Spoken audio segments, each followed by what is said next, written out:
Volto aqui para nossa conversa, Deise. Hoje não tem agenda, mas também durante essa semana a agenda dos candidatos deve ser bem complexa, bastante corpo a corpo. E como que o presidente, né, sendo candidato, que ele consegue levar aí esses dois caminhos, como candidato e presidente? Fica um pouquinho mais complicado?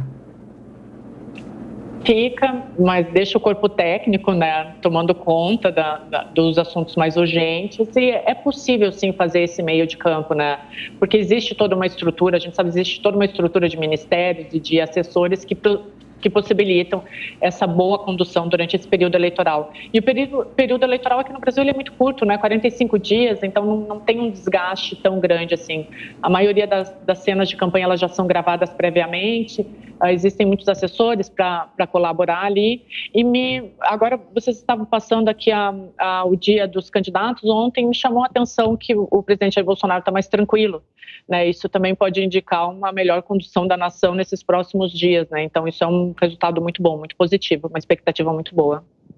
O Marcelo, e a gente viu também na reportagem o Lula fazendo uma crítica, dizendo que não precisa de padre, não precisa de pastor, poucos dias depois de ter saído a última pesquisa do Datafolha, que mostra justamente uma prevalência do presidente Jair Bolsonaro entre o eleitorado evangélico, né? O Lula com uma dificuldade grande ainda de conseguir apoio nesse grupo religioso, e nesse evento de ontem no Vale do Anhangabaú teve essa fala que eu mencionei, teve uma outra que está repercutindo muito também, em que o Lula disse que dentro de casa não pode bater em mulher, ou enfim, fez uma fala ali polêmica sobre violência doméstica, né? Vou pegar aqui exatamente qual foi a fala dele, mas está repercutindo muito também. Será que esse tipo de declaração não pode acabar prejudicando e sendo um tiro no pé para o ex-presidente, Marcelo?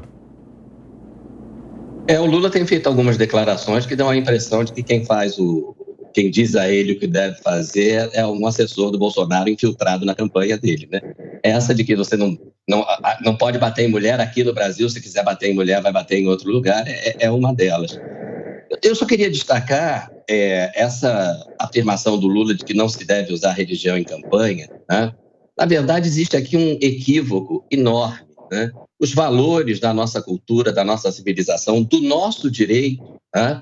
Eles têm uma base religiosa. É claro que o Estado é laico, o Estado não tem religião oficial, mas existe uma base religiosa. Tá?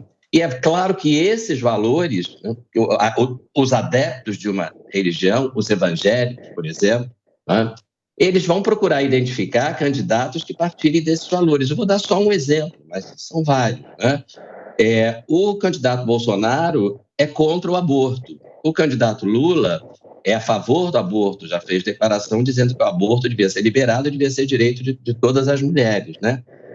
Veja, é evidente que o candidato evangélico olha para o eleitor evangélico olha para o presidente Bolsonaro e diz, evangélico ele não é, ele é católico, mas ele partilha desses valores, né? Então eu me identifico mais com ele, né? Então é claro que existe, é inevitável que exista essa influência da questão religiosa no voto do eleitor. O eleitor vai votar, não precisa votar em quem é da religião dele, né? Mas em quem se identifica com os valores dos quais a religião que ele segue partilha.